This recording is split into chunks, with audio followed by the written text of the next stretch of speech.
तो अब हम ये जानेंगे कि हमारे बॉडी पे तो आपका सेंटर ऑफ ग्रेविटी लग रहा है और नीचे से उसके अगेंस्ट सेंटर ऑफ ग्रेविटी के अगेंस्ट आपका सेंटर ऑफ बॉयंसी यानी कि बॉयंसी फोर्स भी एक्ट कर रहा है।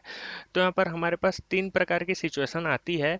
एक सिचुएशन ऐसी होगी जिसमें हम बॉडी को थोड़ा सा हम टिल्ट करेंगे और टिल्ट करके ये देखेंगे कि वापस से वो अपने पोजीशन पे आ जाती है कि नहीं।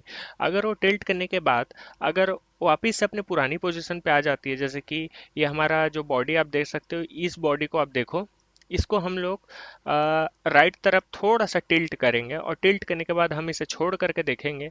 अगर ये हमारे छोड़ने के बाद अगर ये वापस से अपने इनिशियल पोजीशन में यानी कि इस कंडीशन में आ जाती है, सीधी हो जाती है, तो वो कहलाएगा स्टेबिलिटी की कंडीशन। ठीक है। अगर वो इस पोजीशन पे नहीं आ पाती तो वो कहलाएगा अनस्टेबिलिटी। ठीक है। और अगर हम उसे हिला ही नहीं पा रहे हैं, अगर वो मूव ही नहीं कर रहा है, तो वो कहलाएगा न्यूट्रल कंडीशन। तो हम लोग वन बाय वन इस सिचुएशन को समझते हुए चलेंगे। ठीक है।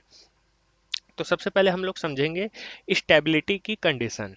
तो जैसे कि मैं आपको बता रहा हूँ, स्टेबिलिटी की कंडीशन में आपका क्या होगा, जब आप बॉडी को थोड़ा सा टिल्ट किए और टिल्ट करने के बाद आप उसे छोड़ दिए, तो अगर ये वापस से अपने पुराने पोजीशन में आ जाता है, वापस से अगर पुराने पोजीशन में आ जाता है, वापस से सीधा हो जाता है, तो ये कहलाएगा स्टेबिलिटी कंडीशन।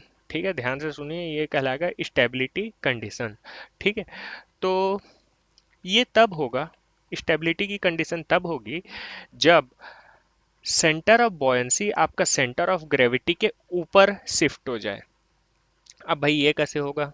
भाई जब आप कभी भी किसी भी ऑब्जेक्ट को, फ्लोटिंग ऑब्जेक्ट को जब आप छेड़ते हो या जबरदस्ती उसे हिलाते हो, ठीक है, या उसे डिस्टर्ब करते हो कहना चाहिए, तो उसका सेंटर ऑफ ग्रेविटी भी मूव करता है, उसका सेंटर ऑफ बॉयंसी भी मूव करता है। तो इसके साथ साथ एक ऐसी सिचुएशन आ जाती है, मतलब क्या क्या सिचुएशन हो सकती है वहाँ पर, कभी आपका सेंटर ऑफ ग्रेविटी नीचे आ गया, कभी आपका सेंटर ऑफ ग्रेविटी ऊपर चला गया। ठीक है, अलग अलग सिचुएशन आ सकती है। तो हम इस सिचुएशन को समझेंगे, जब आपका सेंटर ऑफ बॉयंसी गलती से सेंटर ऑफ ग्रेविटी के ऊपर आ गया तो क्या होगा। तो सबसे पहली चीज जो समझते चलते हैं हम लोग, ध्यान से समझना इसको, हमारा जो बॉडी वेट है वो सेंटर ऑफ ग्रेविटी पे एक्ट करता है। हमारा जो बॉडी वेट है सेंटर ऑफ ग्रेविटी वाले पॉइंट पे एक्ट करता है, यानी कि इस पॉइंट पे एक्ट करेगा, मतलब सेंटर ऑफ ग्रेविटी हमारा इस पॉइंट पे एक्ट करेगा। ठीक है। अब सेंटर ऑफ ग्रेविटी पे जो फोर्स एक्ट कर रहा है या जो वेट एक्ट कर रहा है वो हमारा बॉडी वेट है। तो बॉडी वेट हमेशा डाउनवर्ड डायरेक्शन में ही एक्ट करेगा ना, थोड़ी ना ऊपर एक्ट करेगा। बॉडी वेट हमेशा हमेशा बॉडी वेट आपका डाउनवर्ड डायरेक्शन में एक्ट करता है, क्योंकि ग्रेविटी के कारण। ठीक है। तो यहाँ से सेंटर ऑफ ग्रेविटी में जो फोर्स का डायरेक्शन है W, वो डाउनवर्ड डायरेक्शन में होगा, आप देख सकते हैं फिगर से। ठीक है। वहीं दूसरी तरफ जो सेंटर ऑफ बॉयंसी है वो क्या चीज़ है, ऐसा सेंटर है जहां पर फ्लूइड अपना फोर्स लगा रहा है। सेंटर ऑफ बॉयंसी ऐसा पॉइंट है जहां पर फ्लूइड अपना फोर्स लगा रहा है बॉडी को फ्लोट कराने के लिए, यानी कि बॉडी को तहराने के लिए, बॉडी को ऊपर उठाने के लिए। तो सेंटर ऑफ बॉयंसी पे लगने वाला जो बॉयंसी फोर्स है उसका डायरेक्शन भी हमेशा अपवर्ड डायरेक्शन ही होगा।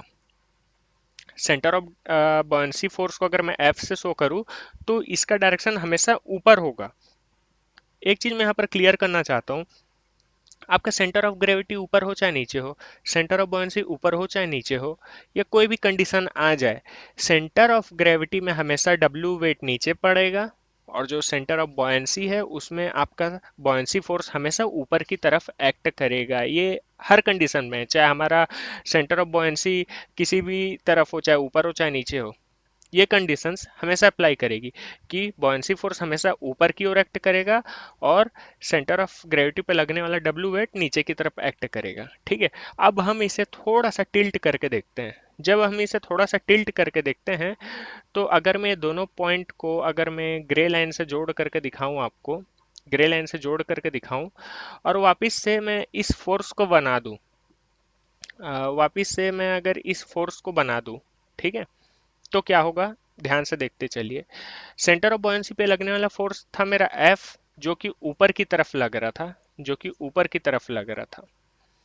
सेंटर ऑफ ग्रेविटी पे लगने वाला फोर्स W, W फोर्स या W वेट मेरा डाउनवर्ड डायरेक्शन में एक्ट कर रहा था। सही बनाया हूं मैं? अब यहाँ पर एक चीज आप देखो, यही इमेज को मैं यहाँ पर एक सरल शब्दों में बना करके दिखाता हूँ।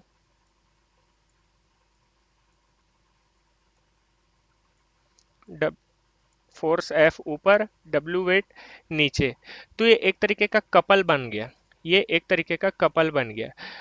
अब ये कैसा टाइप का कपल है, अगर इसे मैं फ्री छोड़ दूं तो ये किस तरफ रोटेट करेगा? अगर मैं इसे फ्री छोड़ दूं तो ये किस तरफ रोटेट करेगा? ये क्लॉकवाइज डायरेक्शन में रोटेट करेगा।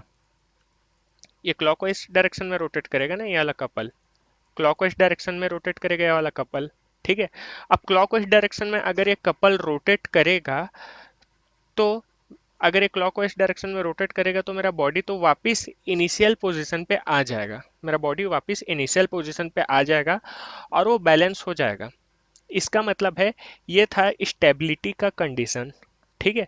तो स्टेबिलिटी के कंडीशन में क्या होगा? स्टेबिलिटी की कंडीशन आपकी तब रहेगी जब आपका centre of buoyancy centre of gravity के ऊपर आ जाए। ठीक है। सेंटर ऑफ बॉयंसी पे लगने वाला फोर्स हमेशा अपवर्ड होगा, सेंटर ऑफ ग्रेविटी पे लगने वाला डब्ल्यू फोर्स डब्ल्यू वेट हमेशा डाउनवर्ड होगा। और अगर आप उसे थोड़ा सा टिल्ट करके या थोड़ा सा डिस्टर्ब करके देखें तो आप ये वाला फिगर अचीव करेंगे, ये वाला फिगर। और इस पे आप देख सकते हैं सेंटर ऑफ बॉयंसी पे फोर्स ऊपर लग रहा है, सेंटर ऑफ ग्रेविटी पे डब्ल्यू लोड नीचे लग रहा है।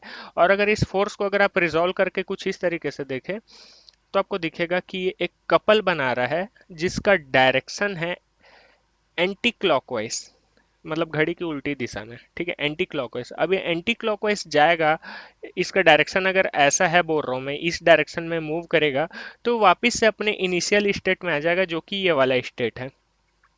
ठीक है। तो ये था बॉयंसी फोर्स का स्टेबिलिटी कंडीशन। ठीक है। अब आगे हम ये देखेंगे कि अनस्टेबिलिटी में क्या होता है।